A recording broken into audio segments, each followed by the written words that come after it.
Hi, vinyl community. It's Phil at Destination Vinyl, as you know. Thank you for tuning in and welcome to my channel. Thank you for giving me a little bit of your time and your day. I got a few albums to go over that I picked up, and a book and a DVD, and a really cool Pink Floyd t-shirt that my friend Bob, who owns Crazy Bob's Vinyl Record Emporium, gave to me for helping out in the store last week. So I'm going to do this in no particular order, but I'll knock off the DVD first. I have one of those old combo machines when the DVDs first came out, so it plays half VHS and it's got a slot next to it for DVDs, for those people who had a lot of VHS tapes and didn't want to get rid of them. And I've got a whole bunch that I can't get rid of because they were never produced on DVD. They're just too old and too obscure, some of them.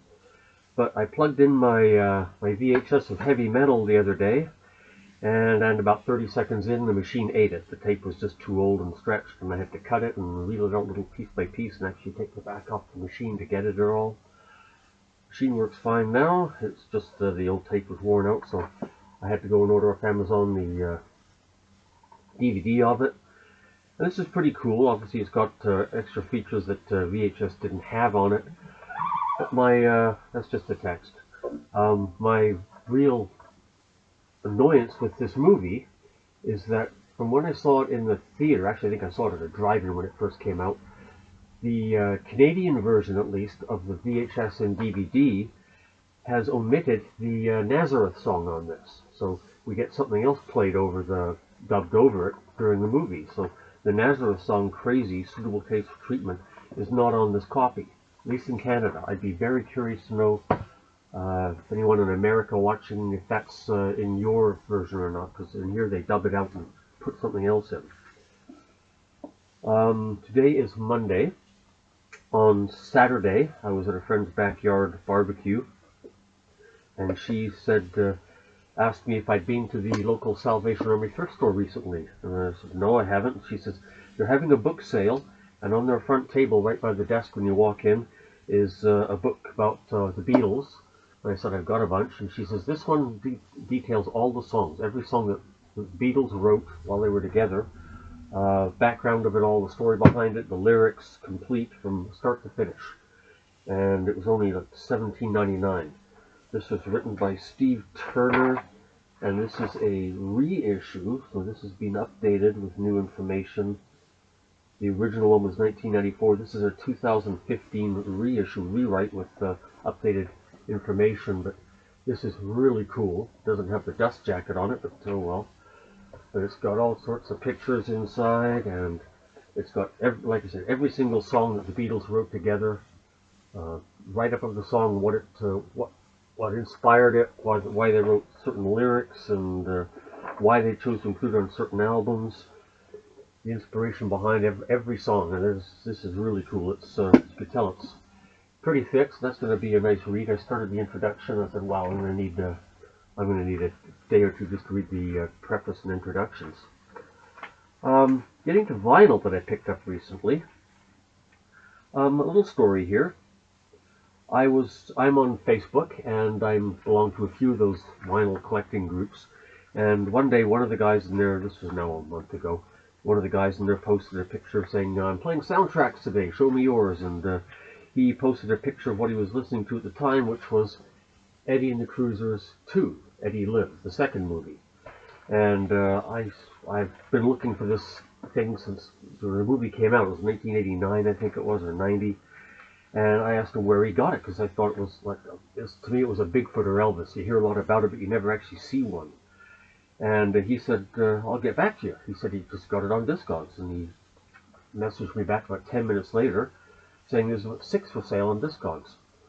I went in and looked, and not one of those 6 people selling it shipped to Canada. And I don't know why that is. I'm finding this more and more often. Even some of the big stores down there. Like on YouTube, there's spinmearoundstore.com. Excellent website, excellent store. They got tons of stock of everything, really interesting videos.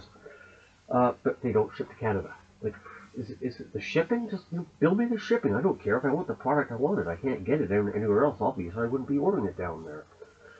But anyway, I got back to him and says, yeah, none of these guys ship to Canada. And he texted me back the next day, I've ordered it. And I says, you ordered it? He says, yeah, it'll be here in 2-3 days. Give me your address, I'll ship it up to you. And I says, well, how much was it? How much is this shipping? Let me know. I'll forward you the money. I'll PayPal you or e-transfer or whatever. And he says, no, this is just a gift. I'd never met this guy before. I haven't talked to him before until this particular post that he put on this Facebook page. I hadn't never dealt with him. And he just, out of the goodness of his heart, he said, I'm just going to send you this. It's a gift. It sounds like you really want this one. Well, that just blew me away. And I told my wife about that, and she said, wow, there are good people out there. And yeah, the vinyl community and people who are collectors, it's really a big family, isn't it? So I got his Discogs information and went and looked at his collector's list and what he had in stock, what he had in his collection, and he collected Armored Saint. I had an album in my collection that he did not have, so I promptly got a hold of him and got his address and shipped him that one. And yeah, it's just been great ever since. He's got another a Scorpions album that he's got duplicates of. He's going to send me, and I've got. He's down in Arizona, Tucson. He doesn't hear a lot of Canadian bands down there, other than the major ones. So I've got a couple of albums that I'm going to ship him from some groups that are known here, made it big here in Canada, but maybe didn't infiltrate down that far in the States. So I got a couple coming in that I'm getting boxed up in the next couple of days or so. So that was a really cool addition. I've been looking for that thing for ages. My opinion, that is a better movie and a better soundtrack than the first one. My opinion. Getting back to the vinyl that I picked up at Crazy Bob's the other day, he once again had another box of metal/hard rock in stock that he picked up at auction somewhere. He won't tell me his sources. I picked up this one. This is a Canadian band out of Quebec, south of Montreal, called Sword, and the album is Metalized. There's the back cover. I've been trying to find these guys forever on vinyl too, and they're just really hard to find. Like I said before in previous videos, at least in my area, people who have metal and hard rock albums hang on to them. They just don't show up in store very often. So when you do, you gotta bite the bullet, get out your debit or Visa, and just get the damn thing, because you know it's not going to be there next time. Another Canadian band I picked up too. Band name is Anvil. They're, I believe, they're out of Toronto. This one's Forged in Fire, and this is from 1983. Back cover, another good, really hard rock band.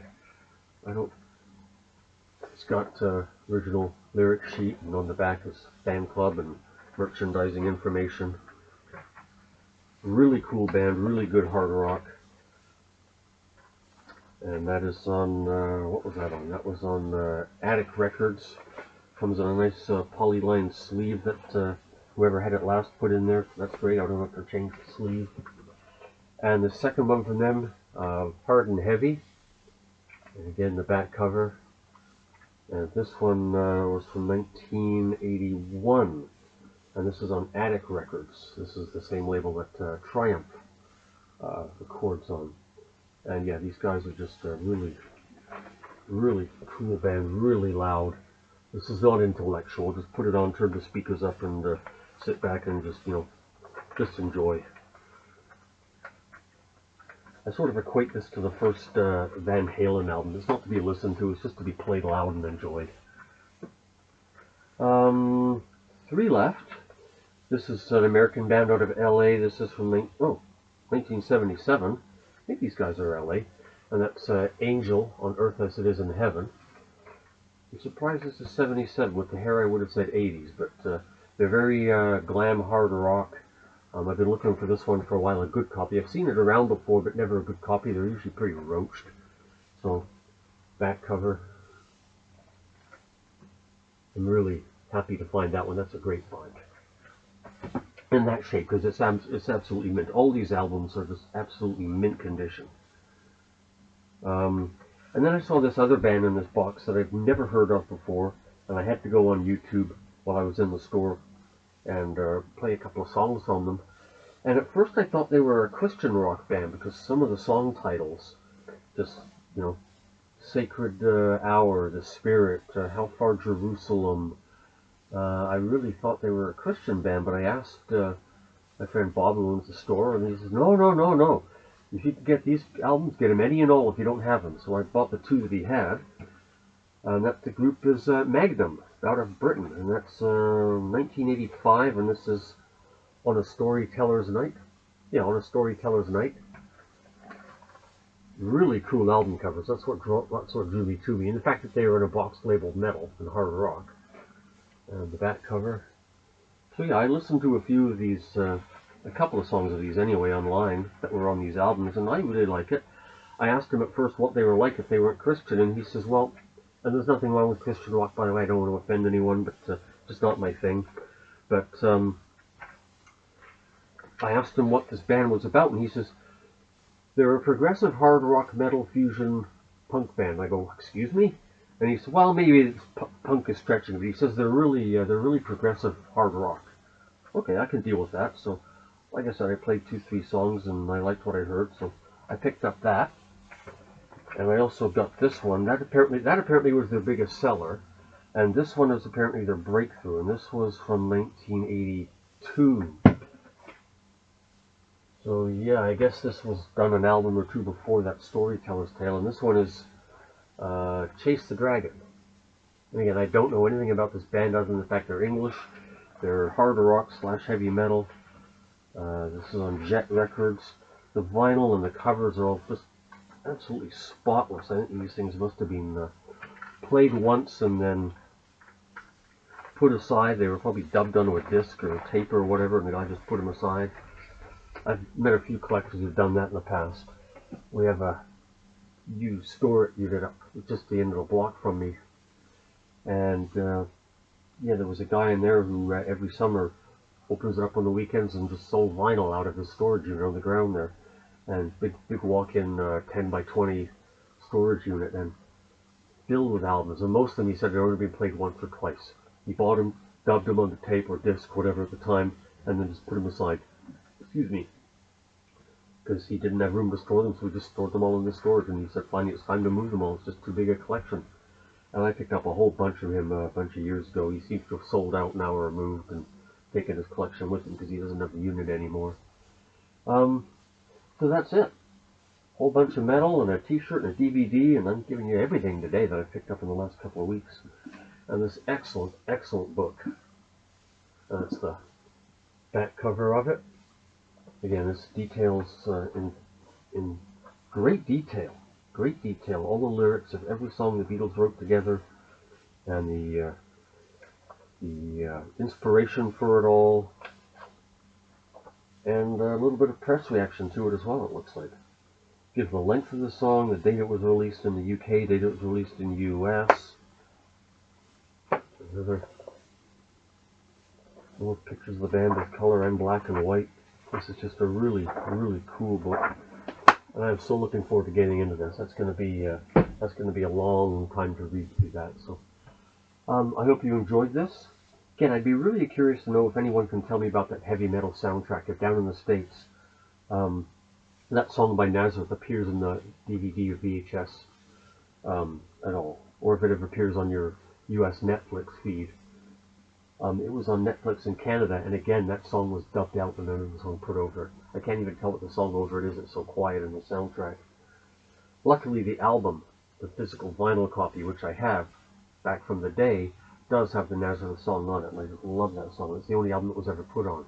They never even put it on a greatest hits comp or anything like that. So, yeah, I hope you enjoyed this, and look forward to seeing your comments below. If you did like this, please hit like and subscribe. I'd appreciate it very much for your support, and have a good day.